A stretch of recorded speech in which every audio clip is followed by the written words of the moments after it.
رسول اللہ صلی اللہ علیہ وسلم نے فرمایا، بے شک ہر ابن آدم خطا کار ہے اور بہترین خطا کار وہ ہے جو توبہ کرنے والے ہیں۔ جامع ترمذی حدیث نمبر 2499۔ اور یہاں صیغۃ المبالغہ خطاؤن اور توابون ہے، یعنی ہر ابن آدم بار بار خطا کرنے والا ہے اور بہترین خطا کار وہ ہے جو بار بار توبہ کرنے والا ہے۔ تو ہم میں سے کوئی بھی خطاؤں یا گناہوں سے پاک نہیں ہے، لیکن اکثر جب کوئی شخص کسی گناہ سے توبہ کے بعد بھی اس کو لگاتار ریپیٹ کرتا رہتا ہے تو ایک وقفے کے بعد اس پر کبھی کبھی مایوسی کی کیفیت بھی غالب آنے لگتی ہے۔ بس یہ چیز ہے جس پر میں آج بات کرنا چاہتا ہوں۔ دیکھیے، ایک بات تو گانٹھ باندھ لیجئے کہ جب کوئی توبہ کرتا ہے تو توبہ کے بعد بھی وہ ابن آدم ہی رہتا ہے، فرشتہ نہیں بن جاتا کہ اس سے وہ گناہ دوبارہ نہیں ہو سکتا۔ لیکن توبہ سچی ہونی چاہیے، یعنی جس وقت آپ سچے دل سے اللہ سے توبہ کر رہے ہوں تو آپ کے ذہن میں اس گناہ کو دوبارہ ریپیٹ کرنے کا خیال نہیں چل رہا ہو۔ آپ کا سچا ارادہ یہی ہو کہ اب میں اس گناہ کو ریپیٹ نہیں کروں گا، لیکن ایسا نہیں ہے کہ اب وہ گناہ کبھی ہو ہی نہیں سکتا، ہمیں نہیں کرنا ہے، لیکن آپ ابھی بھی ابن آدم ہیں، ہو سکتا ہے وہ پھر ریپیٹ ہو جائے۔ ہم خطاؤن ہیں تو آپ کو پھر توبہ کرنی ہے۔ اپنے رب کی رحمت سے کبھی مایوس نہیں ہونا ہے۔ قرآن میں سورہ یوسف کی آیت نمبر 87 میں آتا ہے، بے شک اللہ کی رحمت سے مایوس صرف کافر ہوتے ہیں۔ جب آپ اللہ کی رحمت سے مایوس ہوتے ہیں تو یہ شیطان کا ایک فریب ہوتا ہے۔ آپ اس صورت میں اپنے کیے ہوئے گناہ سے بڑا گناہ کرنے جا رہے ہوتے ہیں، جبکہ آپ اس کی رحمت کو کم آنکنے لگتے ہیں۔ شیطان آپ کا کھلا دشمن ہے، اس کو خود پر غالب نہ آنے دیں۔ اب کچھ باتیں جو میں بیان کرنے جا رہا ہوں ان کو ہمیشہ اپنے ذہن میں زندہ رکھیں، اللہ کی رحمت کا تصور زندہ رہے گا انشاءاللہ۔ جامع ترمذی کی 3543 نمبر صحیح حدیث ہے کہ نبی صلی اللہ علیہ وسلم نے فرمایا، جب اللہ نے مخلوق کو پیدا کیا تو اپنے آپ سے اپنی ذات پر لکھ دیا کہ میری رحمت میرے غضب پر غالب رہے گی۔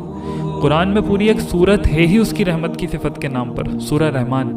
اس کے کئی صفاتی نام ہیں، جبار بھی ہے، لیکن کیوں اس کا نام رحمان اور رحیم ہی ہر کام سے پہلے بسم اللہ میں بار بار ریپیٹ ہوتا ہے؟ آخر کیوں نمازوں کی ہر رکعت میں سورہ فاتحہ میں اس کی صفت رحمان اور رحیم ہی بار بار ریپیٹ ہوتی ہے؟ کیا یہ محض اتفاق ہے؟ نہیں، بلکہ وہ آپ کو بار بار اپنی رحمت کی یاد دہانی کروانا چاہتا ہے کہ وہ بڑا رحیم ہے، دیکھو مایوس نہ ہونا۔ اب ان ریمائنڈرز کے ساتھ اپنے رب کی رحمت کے تصور کو اپنے ذہن میں زندہ کرتے جائیں۔ صحیح مسلم کی حدیث ہے، حدیث نمبر 6955، اللہ تعالیٰ اپنے مومن بندے کی توبہ پر اس سے زیادہ خوش ہوتا ہے جتنا وہ آدمی جو ہلاکت خیز، سنسان اور بے آب و گیاہ میدان میں ہو، اس کے ساتھ اس کی سواری ہو، اس پر اس کا کھانا اور پانی لدا ہوا ہو، وہ سو جائے اور جب جاگے تو سواری جا چکی ہو۔ وہ ڈھونڈتا رہے یہاں تک کہ اسے شدید پیاس لگ جائے، پھر وہ کہے میں جہاں پر تھا اسی جگہ واپس جاتا ہوں اور سو جاتا ہوں یہاں تک کہ مجھے موت آ جائے۔ وہ اپنی کلائی پر سر رکھ کر مرنے کے لیے لیٹ جائے اور اچانک اس کی آنکھ کھلے اور اس کی وہ سواری جس پر اس کا زاد راہ، کھانا اور پانی تھا، اس کے پاس کھڑی ہو۔ تو اللہ اپنے مومن بندے کی توبہ پر اس سے زیادہ خوش ہوتا ہے جتنا یہ آدمی اپنی سواری اور زاد راہ سے خوش ہوتا ہے۔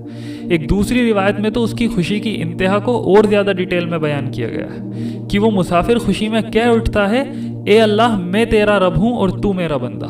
وہ خوشی میں الٹا بول دیتا ہے۔ خوشی کے عالم کو کس طرح ایکسپلین کیا ہے رسول اللہ صلی اللہ علیہ وسلم نے، سبحان اللہ۔ اور اللہ اس سے زیادہ خوش ہوتا ہے، اللہ اکبر۔ قرآن میں سورہ زمر کی آیت نمبر 53 میں تو اللہ نے اپنے گناہگار بندوں تک سیدھے اس کی رحمت کا یہ پیغام پہنچانے کو کہا ہے کہ کہہ دیجئے اے میرے بندو جنہوں نے اپنی جانوں پر زیادتی کی ہے، اللہ کی رحمت سے کبھی مایوس نہ ہونا، بے شک اللہ سارے گناہ معاف کر دیتا ہے، بے شک وہ غفور الرحیم ہے۔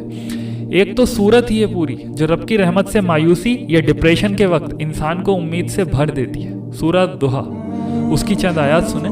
اللہ فرماتا ہے والضحیٰ، ذرا الفاظ پر غور کیجیے۔ تب خطاب رسول اللہ صلی اللہ علیہ وسلم سے تھا، آج قرآن آپ کے ہاتھ میں ہے، اللہ آپ سے مخاطب ہے اور آپ سے مخاطب ہو کر فرماتا ہے یہ معنی نہیں رکھتا کہ آپ کے گناہوں کی تعداد کیا ہے، یہ معنی نہیں رکھتا کہ آپ کتنی بار اپنے رب کی نافرمانی کر چکے ہو، یہ بالکل معنی نہیں رکھتا کہ آپ کو لگے کہ آپ کا رب آپ سے بہت ناراض ہے۔ اس کی رحمت کا عالم یہ ہے کہ وہ ہر حال میں ہر بار آپ سے انہی الفاظ کے ساتھ اسی طرح مخاطب ہے، والضحیٰ، قسم ہے روز روشن کی، واللیل اذا سجا، اور رات کی جبکہ وہ سکون کے ساتھ طاری ہو جائے، ما ودعک ربک وما قلی، تمہارے رب نے تم کو ہرگز نہیں چھوڑا اور نہ وہ ناراض ہوا۔ یہ الفاظ جب آپ ادا کر رہے ہیں تو آپ کا رب آپ سے مخاطب ہے کہ اس نے تمہیں ہرگز تنہا نہیں چھوڑا اور نہ تم سے ناراض ہوا۔ یہ ہے اس کی رحمت۔ وہ اپنے بندوں کو کبھی نہیں چھوڑتا، کسی حال میں نہیں چھوڑتا۔ یہ تو ہم اپنے گناہوں سے اپنی جانوں پر خود ظلم کرتے چلے جاتے ہیں، لیکن اس کی رحمت ہماری آخری سانس تک ہمیں آواز دیتی رہتی ہے کہ شاید ہم لوٹ جائیں۔ بس ہمیں اپنی نافرمانیوں پر اڑے نہیں رہنا. اگر گناہ ہو جائے تو اپنے رب کی طرف پلٹنا ہے. ان گناہوں میں بھول کر بھی بڑھتے نہیں چلے جانا ہے. کہیں ایسا نہ ہو کہ اسی حالت میں ہم دنیا کو الوداع کہہ جائیں. اللہ کی رحمت ہمیشہ ہمارے انتظار میں رہتی ہے. ہماری خطاؤں کی تعداد کوئی معنی نہیں رکھتی. اپنے آپ کو رب کی یاد، اس کے ریمائنڈرز، اور سب سے بڑے ریمائنڈر قرآن اور نماز سے جوڑے رکھیں. انشاءاللہ کیفیات کچھ اور ہوں گی. اور مایوس تو کبھی نہیں ہونا ہے. اب آخر میں اس کی رحمت اور شفقت کی ایک رکت انگیز حدیث کے ساتھ اپنی بات کو ختم کرتا ہوں. جامع ترمذی کی صحیح حدیث ہے، حدیث نمبر 3540. اللہ سبحانہ و تعالیٰ فرماتا ہے، اے ابن آدم، جب تک تو مجھ سے دعائیں کرتا رہے گا اور مجھ سے اپنی امیدیں اور توقعات وابستہ رکھے گا، میں تجھے بخشتا رہوں گا.